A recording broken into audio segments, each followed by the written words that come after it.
부모님들이 자녀를 키우다가 속상해서 하는 말 중에 이런 말이 있습니다. 자식 키워봐야 다 소용없다. 네, 여기 계신 분들은 그런 얘기 안 하시기를 축복합니다. 안 해보셨죠? 네, 가끔 그런 얘기 하는 사람이 있어요. 자식 키워봐야 다 소용없다. 그러면서 또 하는 말 중에 그런 얘기가 있습니다. 기껏 키워줬더니 자기가 혼자 큰 줄 안다. 제가 굉장히 순화해서 말하는 거죠. 자기가 혼자 큰 줄 안다. 뭐 그런 표현 하시는 분도 있습니다. 아기가 처음 태어나서 자라기까지 얼마나 많은 수고와 애씀이 필요합니까? 밤새 잠 못 자고 돌보고 먹이고 보통 사랑과 정성이 들어가는 게 아니죠. 어떤 학자는 그런 얘기 하더라고요. 포유류 중에서 사람만큼 비효율적인 동물이 없다. 보통 이제 아프리카에 사는 뛰어다니는 그런 짐승들 보면 태어난 지 얼마 안 돼서 눈 뜨고 달리고 먹고 그러잖아요. 근데 우리는 만 1년 이상, 뭐 2년, 3년 부모의 손길이 안 가면 안 되기 때문에 그렇게 표현하기도 하는데요. 아무튼 아이를 키우는 거는 참 정성이 많이 들어가는 일입니다. 근데 이 아이가 자라고 이제 사춘기를 지나고 소위 말하는 이제 머리가 커지고 그러면은 자기가 혼자 큰 줄로 알고 막 가끔 그렇게 말하는 자녀 있죠. 엄마 아빠가 나한테 해준 게 뭐가 있어? 이렇게 말하는 자녀들이 있는데 그런 말을 들으면 참 속이 상하기도 하고 또 어이가 없기도 하고 그래서 참 키웠더니 혼자 큰 줄로 안다라고 말하는 부모님들이 가끔 계시다고 합니다. 근데 오늘 본문에 나오는 이스라엘 민족이 마치 그런 자녀와 비슷한 것 같습니다. 지금까지 돌보고 지금까지 이끄셨던 그 하나님의 은혜를 기억하지 못하고 정말 헛된 것만을 찾고 있습니다. 자기 스스로 여기까지 살아온 것으로 착각을 하고 있는 것 같습니다. 오늘 본문의 2절 말씀은 이렇게 기록합니다. 가서 예루살렘의 귀에 외칠지니라. 여호와께서 이와 같이 말씀하시기를 내가 너를 위하여 내 청년 때의 인애와 내 신혼 때의 사랑을 기억하노니 곧 씨 뿌리지 못하는 땅 그 광야에서 나를 따랐음이니라. 여러분, 이 말씀은 너무 애틋한 하나님의 마음이 느껴지는 말씀입니다. 예레미야 선지자에게 명하여 가서 예루살렘의 귀에 외칠지니라. 너는 가서 외쳐라 라고 말하는데 어떤 내용을 외치라고 하냐면 내가 너를 위하여 했던 사랑을 기억한다 라고 외쳐라 라고 말합니다. 신혼 때의 사랑을 기억한다. 그러니까 예레미야가 이렇게 말하는 거죠. 여러분, 하나님께서 여러분을 사랑하셨을 때를 기억합니다.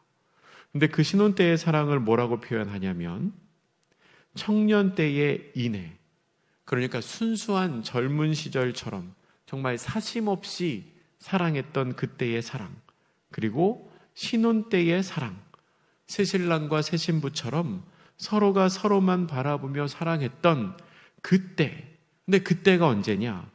광야에서 나를 따랐을 때. 그러니까 이스라엘 민족이 정말 아무도 의지할 곳 없어서 하나님만 바라보며 살았던 그 40년의 세월, 그 광야의 시절을 청년 때의 인해, 신혼 때의 사랑이라고 표현하시며 그때를 기억하고 있다고 가서 얘기해줘라 라고 예레미야에게 그렇게 말하는 겁니다. 정말 가난하고 풍족하지 않았어도 우리가 그때는 너무 좋지 않았느냐, 물질적으로 넉넉하지 않았어도 그때는 우리가 정말 사랑하지 않았느냐라고 가서 얘기를 좀 해달라는 겁니다. 그러면서 3절에서는 하나님이 이스라엘 민족을 어떻게 생각하고 있는지를 이렇게 표현하시는데요. 우리 3절 말씀 같이 읽어보겠습니다. 시작. 이스라엘은 여호와를 위한 성물 곧 그의 소산 중 첫 열매이니 그를 삼키는 자면 모두 벌을 받아 재앙이 그들에게 닥치리라. 여호와의 말씀이니라. 아멘. 하나님은 이스라엘을 이렇게 생각하고 계십니다. 너무나 소중한 존재입니다. 하나님의 소유이고요, 하나님의 거룩한 첫 열매입니다. 그렇기 때문에 그에게 해를 가하는 자는 누구라도 재앙을 받게 될 것이다 라고 하나님이 말씀하고 계신 겁니다. 근데 여러분, 이것은 하나님이 이미 오래전 아브라함을 처음 부르셨을 때부터 약속하신 말씀입니다. 창세기 12장 3절에 보면 너를 축복하는 자에게는 내가 복을 내리고 너를 저주하는 자에게는 내가 저주하겠다, 하나님이 말씀하셨습니다. 그러니까 아브라함을 처음 불러 믿음의 그 유대인들을 세우실 그때부터 지금까지 하나님은 같은 마음으로 내가 너에게 해를 가하는 자는 저주하겠다, 그 같은 마음으로 지금까지 이스라엘을 사랑하고 계신 겁니다. 그런데 하나님이 그렇게 사랑하시고 하나님이 그렇게 돌보시고 은혜를 베푸셨던 이스라엘인데 5절 말씀 이하에는 반전이 일어납니다. 5절이 이렇게 기록합니다. 나 여호와가 이와 같이 말하노라. 너희 조상들이 내게서 무슨 불의함을 보았기에 나를 멀리하고 가서 헛된 것을 따라 헛되이 행하였느냐. 그렇게 사랑하는 이스라엘 민족인데 그들을 향하여 하나님이 지금 뭐라고 말씀하시냐면 나에게서 무슨 불의함을 보았기에 나를 멀리하고 헛되이 행하느냐. 말도 안 되는 상황이지만 하나님이 지금 이렇게 말씀하시는 겁니다. 내가 너희한테 뭘 잘못했니? 내가 너희들에게 뭘 서운하게 했니? 나에게서 무슨 불의함을 보았니? 내가 약속을 지키지 않았니? 내가 너희에게 사랑을 신실하게 행하지 않았니? 내가 뭘 잘못했니? 내가 뭘 잘못했기에 너희들이 헛된 것을 따라가고 있니? 라고 물어보고 계십니다. 여러분, 이스라엘에게 하나님이 어떤 분이십니까? 6절 말씀에 보면 애굽 땅에서 인도해내신 분입니다. 광야를 통과하도록 이스라엘 민족을 지켜주신 분입니다. 그런데 그 이스라엘 민족이 하나님을 어떻게 대합니까? 6절의 마지막은 이렇게 기록합니다. 여호와께서 어디 계시냐 하고 말하지 아니하였도다. 하나님이 어디 계십니까? 라고 말을 안 했다는 겁니다. 무슨 말이냐면 하나님을 찾는 사람이 없다는 겁니다. 그렇게 애굽 땅에서 건져내고 광야 40년 동안 지키셨는데 이스라엘 민족이 하나님 어디 계십니까? 하고 찾지를 않습니다. 더 이상 하나님을 찾지 않아요. 아무 힘이 없는 뒷방 늙은이 취급하는 것처럼 하나님 어디 계신지 궁금해하지 않습니다. 이게 하나님으로서는 너무 서운한 겁니다. 그래서 물어보시는 겁니다. 내가 도대체 너희들에게 뭘 서운하게 했니? 내가 뭘 잘못했니? 나의 불의함이 뭐니? 라고 물어보고 계십니다. 하나님께서는 이스라엘의 잘못을 이렇게 지적하십니다. 우리 7절과 8절 말씀 같이 읽습니다. 시작. 내가 너희를 기름진 땅에 인도하여 그것의 열매와 그것의 아름다운 것을 먹게 하였거늘 너희가 이리로 들어와서는 내 땅을 더럽히고 내 기업을 역겨운 것으로 만들었으며 제사장들은 여호와께서 어디 계시냐 말하지 아니하였으며 율법을 다루는 자들은 나를 알지 못하며 관리들도 나에게 반역하며 선지자들은 바알의 이름으로 예언하고 무익한 것들을 따랐으니라. 아멘. 하나님께서 이스라엘을 기름진 땅으로 인도하셨습니다. 그리고 그곳에서 아름다운 열매를 먹게 하셨습니다.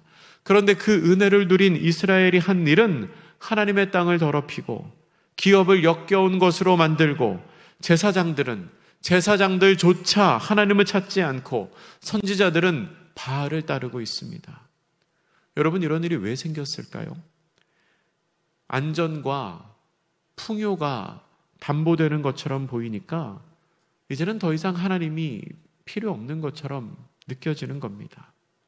사실은 하나님께서 인도하셨고 사실은 하나님께서 먹게 하셨는데 하나님은 그저 광야의 신으로 광야 시절에만 우리를 도와주셨던 하나님으로 기억하고 새로 정착한 이곳에서는 바알을 섬겨야 될 것 같은 겁니다.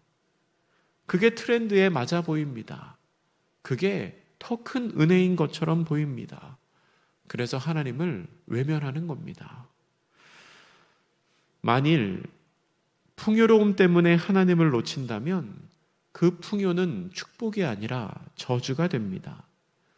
그래서 잠언 기자는 잠언 30장 8절과 9절 말씀에서 이렇게 고백합니다.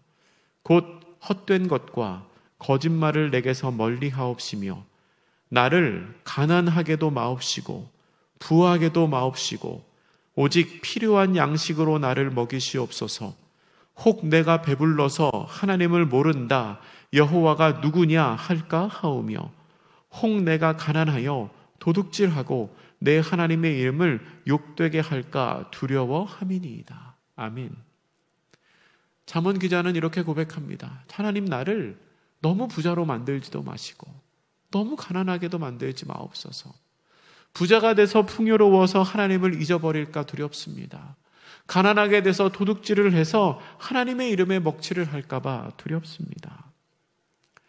사실 이 사람이 지금 말하고 있는 것은 하나님, 내가 부자가 되는 게 두렵습니다. 가난하게 되는 게 두렵습니다. 그거보다는 하나님을 향한 시선을 놓치게 될까봐 두렵습니다. 그렇게 말하고 있는 겁니다. 근데 이스라엘은 지금 약속의 땅에서 하나님을 향한 시선을 놓쳤습니다. 여러분, 아무리 삶이 풍요로워도 하나님이 안 계시면 그건 복된 삶일 수가 없습니다. 하지만 이스라엘은 그렇게 하나님을 외면하셨어도 하나님은 그들을 포기하지 않으십니다. 9절 말씀에서 하나님은 내가 다시 싸우리라 라고 말합니다. 내가 다시 싸우리라. 이 싸움은 이스라엘을 돌이키기 위한 싸움입니다. 하나님은 이후 말씀에서 세상 어디를 가봐도 자기의 신을 버리는 사람들은 없다라고 말합니다. 10절과 11절에서 그 말씀을 하시지요. 그리고 12절에서는 너희들이 얼마나 어리석은 행동을 하고 있는지를 스스로 알아야 한다라고 말씀하십니다. 그러면서 본문 13절에서 하나님께서 이스라엘의 두 가지의 죄악을 지적하십니다. 우리 13절 말씀 같이 읽습니다. 시작. 내 백성이 두 가지 악을 행하였나니 곧 그들이 생수의 근원되는 나를 버린 것과 스스로 웅덩이를 판 것인데 그것은 그 물을 가두지 못할 터진 웅덩이들이니라. 아멘. 이스라엘이 두 가지의 악을 행했습니다. 첫째는 생수의 근원이 되는 하나님을 버린 것입니다. 두 번째는 스스로 웅덩이를 판 것입니다. 그런데 그들이 스스로 판 그 웅덩이는 물을 가두지 못하는 터진 웅덩이입니다. 여러분, 실제로 이런 사람이 우리 곁에 있다면 어떻게 할까요? 그 사람을 간절히 설득하고 필요하다면 머리를 한 대 쥐어박아서라도 정신 차리라고 말하지 않겠습니까? 맑은 물이 잘 나오는 그 웅덩이를 메워버리고 내가 스스로 우물을 파겠다고 하며 말도 안 되는 노력을 하는 그 사람, 정말 안타까운 사람 아니겠습니까? 그런데 여러분, 그 행동이 단순히 물을 먹는 행동이 아니라 하나님을 섬기는 행위라면 이것은 어리석음을 넘어서 죄가 됩니다. 하나님 앞에서 악한 일이 됩니다. 그런데 이스라엘은 지금 그 악한 행동을 하고 있다는 겁니다. 그리고 그 죄의 결과가 14절 이하에 나옵니다. 하나님을 떠난 결과입니다. 14절부터 17절까지 말씀은 이스라엘이 상하게 될 거다라고 하나님 말씀하고 계십니다. 이스라엘은 포로가 됩니다. 14절에 기록되어 있습니다. 그리고 15절 말씀에 보면 어린 사자들, 이 어린 사자들은 아수르를 의미합니다. 아수르가 내려와서 그 땅을 황폐하게 만듭니다. 모든 성읍을 불태울 거라고 말씀하십니다. 그리고 16절에는 놉과 다바네스는 애굽의 도시들입니다. 이 애굽의 도시들이 머리를 상하게 할 거라고 말합니다. 그리고 17절에 보면 하나님을 떠난 결과로 그들이 그렇게 괴로움을 당하게 될 거다라고 말씀하고 계십니다. 그런데요, 그렇게 괴로움을 당하는 중에도 18절에 보면 이스라엘은 하나님이 아닌 다른 것을 의지한다고 그렇게 될 거라고 하나님 말씀하십니다. 계속해서 스스로 웅덩이를 파려고 노력하는 것입니다. 그런데 그 웅덩이는 물을 가두지 못하는 터진 웅덩이입니다. 시올의 물을 마시려고 애굽으로 갑니다. 시올은 나일강을 뜻합니다. 또 그 강물을 마시려고 아수르로 갑니다. 그 강물은 유프라테스 강을 말합니다. 여러분, 이게 얼마나 어리석은 행동입니까? 목이 마르면 생명의 근원되는, 생수의 근원되는 하나님께로 돌아가야 되는데 이 이스라엘은 목이 마르니까 우리가 나일강으로 가야겠다. 목이 마르니까 우리가 유프라테스로 가야겠다 라고 말하고 있다는 겁니다. 참 답답한 모습이지요. 그렇게 하면 갈증이 없어질 거라고 생각하지만 그러나 그 뒤에는 더 큰 갈증과 더 큰 고통이 따를 뿐입니다. 19절은 이렇게 기록합니다. 우리 19절 말씀 같이 읽겠습니다. 시작. 내 악이 너를 징계하겠고 내 반역이 너를 책망할 것이라. 그런즉 내 하나님 여호와를 버림과 내 속에 나를 경외함이 없는 것이 악이요 고통인 줄 알라. 주 만군의 여호와의 말씀이니라. 아멘. 다른 누군가가 이스라엘을 망하게 하고 있는 것이 아닙니다. 너의 악이 너 스스로를 징계하고 있다. 너의 반역이 너를 책망하고 있다. 하나님께서 말씀하십니다. 하나님 여호와를 버리고 하나님을 경외하지 않는 그것이 악이고 그 악으로 말미암아 이스라엘에게 고통을 가져다 주고 있는 것입니다. 참으로 안타까운 이스라엘의 모습입니다. 마치 돌아가지 않는 탕자 같습니다. 아버지로부터 유산을 받아서 먼 나라에 가서 허랑방탕하게 돈을 다 써버린 탕자는 돈을 잃어버린 후에 너무 비참하게 살아갑니다. 그리고 그때 생각합니다. 내가 아버지에게로 돌아가야겠다. 아버지에게로 돌아가서 그곳에서 품꾼으로만 지내더라도 지금처럼 비참하지는 않겠다. 그 생각을 한 탕자는 결단을 하고 아버지께로 돌아갑니다. 그게 지혜로운 거지요. 아버지 곁에 있을 때에 은혜를 경험할 수 있다는 것을 아는 겁니다. 그래서 돌아갔습니다. 하지만 이스라엘은 그걸 깨닫지 못합니다. 이미 징계를 받고 있는데도 계속해서 하나님이 아닌 다른 누군가를 찾아 나섭니다. 하나님을 떠나 생긴 갈증인데 그 해결되지 않는 갈증을 해결한다고 나일강으로 유프라테스로 찾아갑니다. 그러나 그건 어리석은 모습입니다. 여호와 하나님을 버린 것과 그 마음속에 하나님을 경외하는 마음이 없는 것, 하나님께로 돌아갈 생각을 하지 못하는 것, 그 모든 것이 악이고 그 악으로 말미암아 끊임없는 고통이 생깁니다. 말씀을 정리하겠습니다. 이스라엘은 그들을 애굽에서 건져내고 광야에서 지키신 하나님을 잊었습니다. 하나님께서 그들을 기름진 땅으로 인도하시고 열매를 먹게 하셨지만 그들은 하나님을 찾지 않습니다. 오히려 우상을 찾아다니고 이방 나라를 향해 도움을 요청합니다. 그러나 그것은 하나님 보시기에 악한 행동이었습니다. 그리고 그 악으로 말미암아 이스라엘은 계속해서 고통 가운데 머무르게 됩니다. 여러분, 우리는 하나님을 기억해야 합니다. 하나님의 은혜를 기억해야 합니다. 우리가 잘 아는 복음성가의 가사처럼 우리가 누리고 우리가 지내온 모든 시간이 하나님의 은혜임을 기억해야 합니다. 오늘이 7월 1일입니다, 여러분. 벌써 7월의 첫 번째 날이 되었습니다. 2023년의 절반이 지났습니다. 이 지나온 시간 돌이켜보면 나의 능력이 아니라 하나님의 은혜로 여기까지 왔습니다.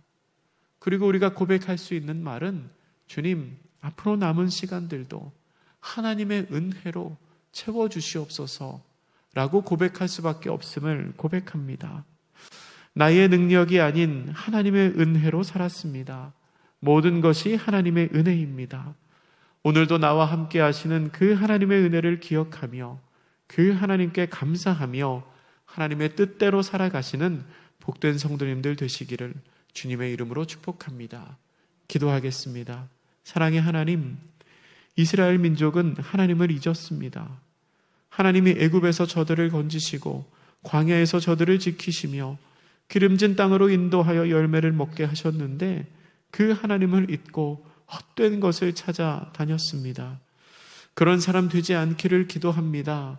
지금까지 인도하신 하나님을 기억하며 하나님의 은혜를 계수하며 앞으로도 나를 도우실 분은 오직 주님밖에 없음을 고백하며 오늘도 그 은혜 가운데 살아가는 저희들의 삶이 되게 하여 주시옵소서. 감사드리며 예수님의 이름으로 기도드립니다. 아멘.